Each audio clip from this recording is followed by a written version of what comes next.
السلام علیکم ورحمت الله وبرکاتو. محترم ورونو، زمنګ پودکاسټ ته خوش آمدید. تاسو ته ویو د سواد د خوشګواري خسته علاقې نه ملګرو ته خوش آمدید. ان شاء الله زمنګ د نن ورځ موضوع چې ده هغه د محرم میاشت متعلقه، چې په دې میاشت کې خلک بدعات هم کوي، په دې میاشت کې سنت طریقې موږ ته متوجي دي.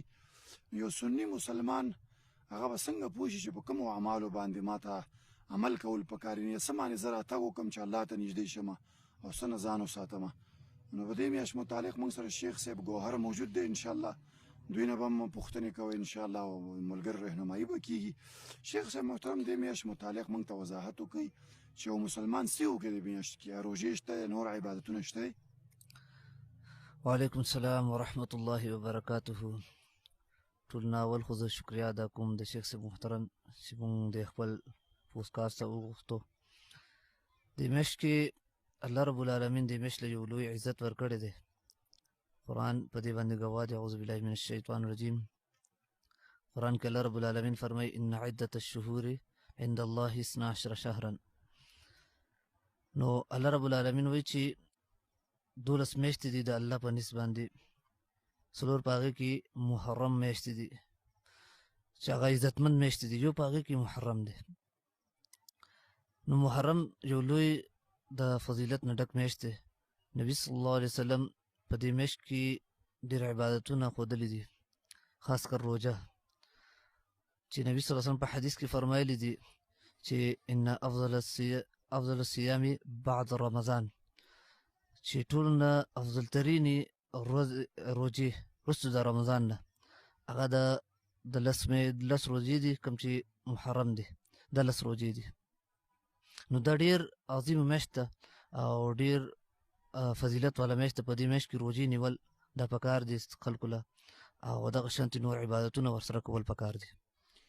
شیخ صاحب محترم، لکه تاسو چې ویلې روژه نیول پکار دي، نو دې کې سنت طریقې چې دا روژه سړی په 10 ونیسي او په 9 ونیسي او که نه دا صرف 11 او 10 د دې وضاحت هم ملګرو دپاره وکړي چې روژه په کومه ورځ ونیسي. د روژه نیولو دپاره د روژه اصل کې نبي صلی الله علیه وسلم مدینې ته چې راغی نو د صحابهو د یهودیان روژه نیوله. نو هغه رومي صلی الله علیه وسلم تپوس وکړو چې دوی ولې روژه نیسي. هغو دا وویله چې بني اسرائیلو ته الله رب العالمین په دې ورځ نجات ورکړی دی، دې وجې نه موږ روژه نیسو. نو نبي صلی الله علیه وسلم فرمایل، بیا هغه وویل چې نبي صلی الله چې موسی علیه السلام په دې ورځ روژه نیوله، موږ ځکه نیسو. نبی صلی الله علیه وسلم فرمایي چې موږ خو ډېر لایق وو د موسی علیه السلام نه چې موږ روژه ونیسو. نو نبی صلی الله علیه وسلم 10مه روژه شروع کړله. بیا د یهودیانو د مخالفت د وجې نه نبی صلی الله علیه وسلم وفرمیل لئن بقیتو، که چېرته زه را روان کال له پاتې شوم نو لاصومن التاسع، نو زه به 9مه روژه هم ورسره نیسمه. 9مه روژه دې د وجې نه چې د یهودیانو مخالفت راشي. د نبی صلی الله علیه وسلم کال له پاتې نه شو، خو دا اوس سنت طریقه دا ده چې سړی چې نیسي نو 2 روژې دې ونیسي. اوس که چا نه 9مه پاتې شوله نو 11 دې ورسره یو ځای کړي، نو هغه یهودیان مخالفت به راشي. او که څوک نشي نیولی نو هغه صرف د 10مه روژه دې ونیسي، نو دا هم د هغه لپاره کافي دی. لکه شیخ صاحب چې وضاحت وکړو چې دې میاشت کې روژه شته دی او دا 9مه او 10مه یا 10مه 11 او که هغه نشي نیولی صرف 10مه دې ونیسي. خو دا خبر یاد ساتل پکار دي چې دغه روژه دا د امام حسین د شهادت سره کوم تعلق نه لري چې لکه هغه شهید شوی دی او هغه د وجې نه، لکه شیخ وضاحت وکړو چې نبي علیه السلام د موسی علیه السلام د اتباع د وجې نه نیولې چې هغه دا روژه نیولې وه، د الله شکر یې ادا کړی و. بل په دې میاشت کې شیخ بعضې خلک ودونه نه کوي، لکه په دې میاشت کې واده نه کوو ځکه وایي ګناه ده. نو وایي په دې میاشت کې واده کول لا ګناه ده؟ واده کول یو سنت طریقه ده او خاص په فتنه په دور کې دا واده کول دا واجب دی. علماو اقوال دی په دې کې. د واده د میاشتو سره تعلق نه ساتي.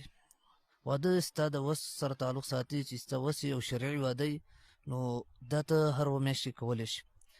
بلکې د امام حسین رضی الله تعالی عنه چې شهید شوی دی، د هغې نه لوی لوی شهادتونه شوي دي په نورو میاشتو کې. لکه د ربیع الاول کې نبي صلی الله علیه وسلم وفات شوی دی چې د امت باندې ټول نه لوی غم دی. په هغه میاشت کې خلک ودونه کوي. نو څه وجه ده چې دې میاشت کې خلک ودونه نه کوي؟ او بل دا دی چې شرعي دلیل په دې باندې نشته دی چې دې میاشت کې د روژې نه منع راغلی ده. دې میاشت کې د عمر رضی الله عنه شهادت هم شوی دی په 1 محرم باندې، خو صحابه بیا هم ودونو د مبارک څه نه دي ویلي چې دې میاشت کې ودونه مه کوئ دا میاشت اسپیره ده یا دغه ده بلکې اسپیروالی په اسلام کې نشته دی لا طیره ولا عدوه حدیث کې راغلی دی چې اسپیروالی د په شریعت کې نشته دی چې ته یو شی اسپیره ګڼې بلکې ټول د الله میاشتې دي هر میاشت کې ته واده کوې چې سنت طریقې باندې کښېنو بل په دې میاشت کې شیخ صاحب خلک بهر روړو سر ته راوځي څوک یو ځای کې څوک بل ځای کې حلواګانې او وریژې پخ کړي او چا پکې روح افزاګانې هلکه وایي ولې وایي امام حسین وایي په کربلا کې شهید شوی دی نو امام حسین 1400 کاله مخکې شهید شوی دی حلوا او شربتونه اوس خوري موږ هم دا شربت او دا حلواګانې تیاری کړو که نه دې کې تاسو زموږ رهنمایي وکړئ دې کې داسې ده چې دا یو خو نظر د غیر الله دی د الله نه ماسوه د بل چا په نوم باندې یو شی ورکول د هغې په نوم باندې نو دا شرک اکبر دی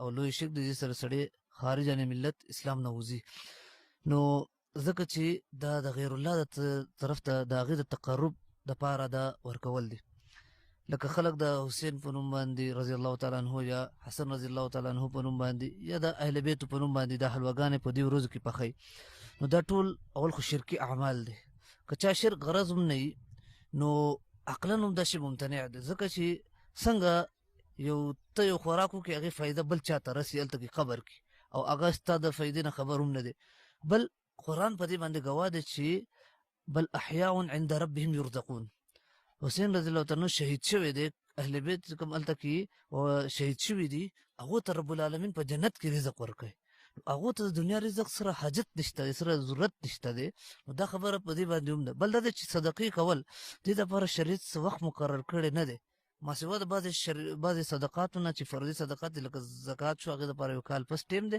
هغه دپاره هم خاص میاشت نه ده خو دومره تعین یې کړی دی خو داسې دغه شریعت د دپاره څه وختونه مقرر کړي نه دي نو ځان نه وختونه مقررول د ځان له بدعاتو کې راځي دا د روافظو رواجونه دي چې زموږ په معاشره کې عام شوي دي بل شیخ صاحب په دې میاشت کې د ډېر سنیانو او ورسره شیعګانو خو دا ده چې په یزید ما یې لعنت وایي او د هغه په اهل باندې چې مثال د هغه پلار دی معاور لعنه هلک وایي په کربلا کې یو حسین لعنو شهید کړه او د ښځو عزتونه یې لوټ کړه او ماشومانو یې سرونه پرې کړه دا خرافات او دا دروغ او رښتیا سره ګډ کړي او سنیان هم ورته ژاړي او شیعګان خو ورته ژاړي نو آیا دا قیسې دا کوم حقیقت لري او داسې ویرونه کول دا په اسلام کې کوم حقیقت د دې شته او که نه دا زموږ اسلام چې کوم دی هغه په قرآن او حدیث بنا دی قرآن او حدیث کې مونږ او تاسو ته دا نه ده معلوم چې داسې یو واقعه یا شوې ده یا مثال کې داسې طریقې سره شوې دی